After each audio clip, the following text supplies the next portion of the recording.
नमस्कार। पूर्व में हम शब्दालंकारों के अंतर्गत छेकानुप्रास, पुनरुक्ति प्रकाश, यमक, श्लेष, वक्रोक्ति और पुनरुक्त पदाभास आदि अलंकारों के विषय में पढ़ चुके हैं। आज हम इन अलंकारों के पारस्परिक अंतर के विषय में जानेंगे। तो आइए देखते हैं इनमें परस्पर क्या अंतर है।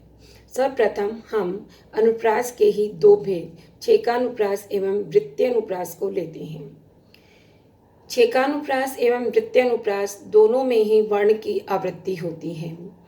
छेकानुप्रास में वर्ण की आवृत्ति एक बार अर्थात एक ही वर्ण दो बार आता है, जबकि वृत्त्यनुप्रास में एक ही वर्ण दो से अधिक बार यानी 3 बार या उससे भी अधिक बार आ सकता है। दो उदाहरणों से इस अंतर को हम भली भांति समझ सकते हैं। छेकानुप्रास का उदाहरण देखिए। कानन कठिन भयंकर भारी। कानन कठिन में क वर्ण 2 बार आया है, भयंकर भारी में भ वर्ण 2 बार आया है। इसी प्रकार से अति आनंद मगन महतारी, अ वर्ण और म वर्ण 2 बार आया है। अब हम वृत्त्यनुप्रास के कुछ उदाहरण देख लेते हैं। चारु चंद्र की चंचल किरणें खेल रही थी जल थल में, च वर्ण 2 से अधिक बार आया है। इसी प्रकार तरणी तनुजा तट तमाल तरुवर बहुछाए, त वर्ण की आवृत्ति 2 से अधिक बार हुई है, इसलिए वृत्त्यनुप्रास अलंकार है। आइए अगला अलंकार हम देखते हैं। अनुप्रास एवं लाटानुप्रास में अंतर। अनुप्रास एवं लाटानुप्रास दोनों में ही आवृत्ति होती है, परंतु अनुप्रास में वर्ण की आवृत्ति होती है और लाटानुप्रास में शब्द की, वाक्यांश या पदों की आवृत्ति होती है। उदाहरण के लिए हम देख सकते हैं, मुख मयंक सम मंजू मनोहर, म वर्ण की आवृत्ति हुई है।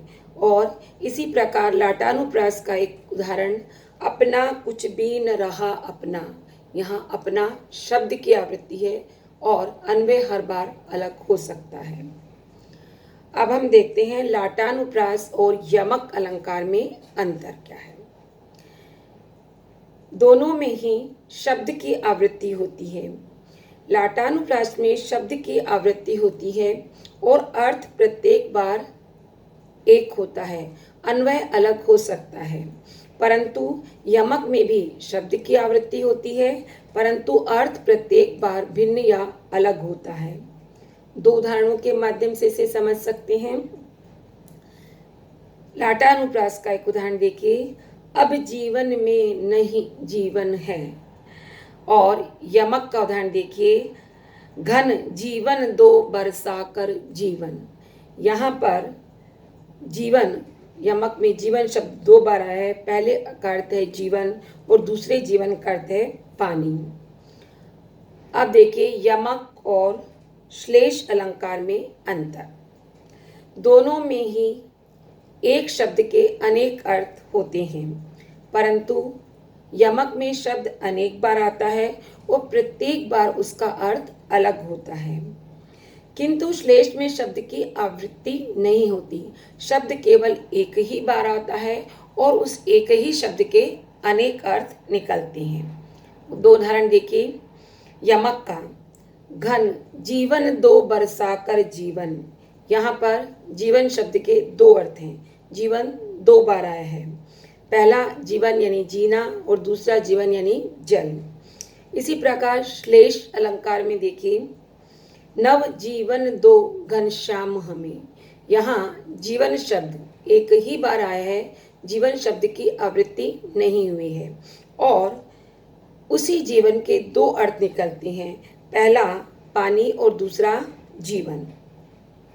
उदाहरण के तौर पर, उदाहरणों के माध्यम से हम इसे समझ लिया है। अब हम आगे बढ़ते हैं। श्लेष और वक्रोक्ति में अंतर।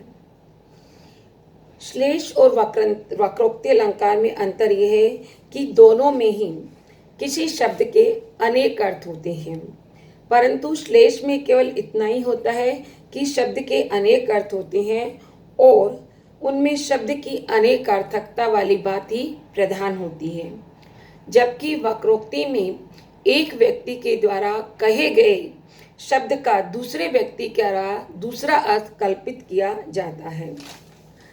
और इस प्रकार से एक व्यक्ति द्वारा कहे गए शब्द का दूसरे व्यक्ति द्वारा दूसरा अर्थ कल्पित किया जाना ही वक्रोक्ति का प्रधान तत्व है। वक्रोक्ति में केवल वाक्य के दो अर्थ ही पर्याप्त नहीं होते, बल्कि दूसरे व्यक्ति द्वारा उसका दूसरा अर्थ कल्पित किया जाना चाहिए। जैसे श्लेष उदाहरण को देखिए, नव जीवन दो घनश्याम हमें। यहाँ घनश्याम शब्द के दो अर्थ हैं, आवृत्ति नहीं है, एक ही बार आया है और इसके अर्थ दो हैं। घनश्याम यानी श्री कृष्ण और घनश्याम यानी काले बादल। वक्रोक्ति का उदाहरण देखिए, मैं हूँ घनश्याम जाके बरसो गगन में।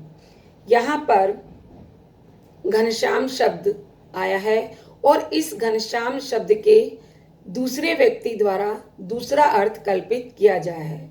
अगर हम इसे स्पष्ट करें तो इस प्रकार देख सकते हैं कि राधा पूछती है कि कौन है। श्री कृष्ण उत्तर देते हैं कि मैं हूँ श्री कृष्ण, परंतु राधा उसका अन्य अर्थ काले बादल ग्रहण करती है और कहती है कि अगर काले बादल हो तो यहाँ क्या करने आए हो, जाके बरसो गगन में, आकाश में जाकर के वर्षा करूं।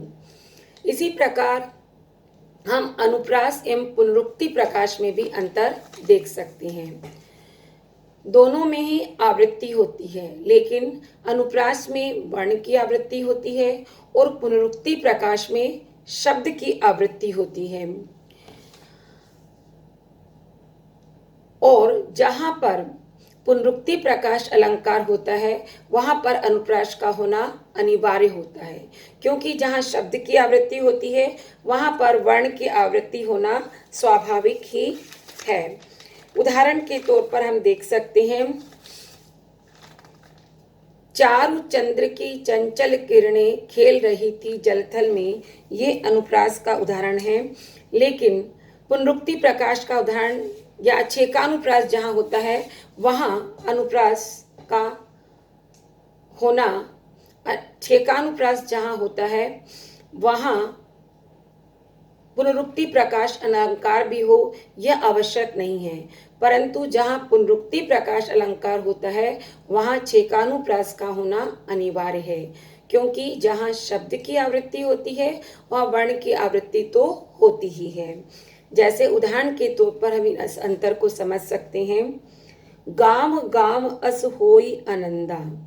यहाँ गांव शब्द दो बार आया है, यानी शब्द की आवृत्ति भी है, दोनों बार अर्थ वही है, इसलिए पुनरुक्ति प्रकाश है। अब यहाँ पर छेकानुप्रास भी है, क्योंकि गांव शब्द में ग और व वर्ण की आवृत्ति भी हुई है। इसी प्रकार से मधुर मधुर मेरे दीपक जल। मधुर मधुर शब्द की आवृत्ति भी है, इसलिए पुनरुक्ति प्रकाश तो है ही, लेकिन माँ वर्ण की आवृत्ति यानी माँ वर्ण दो बार आया है, इसलिए छेकानुप्रास का होना भी अनिवार्य है।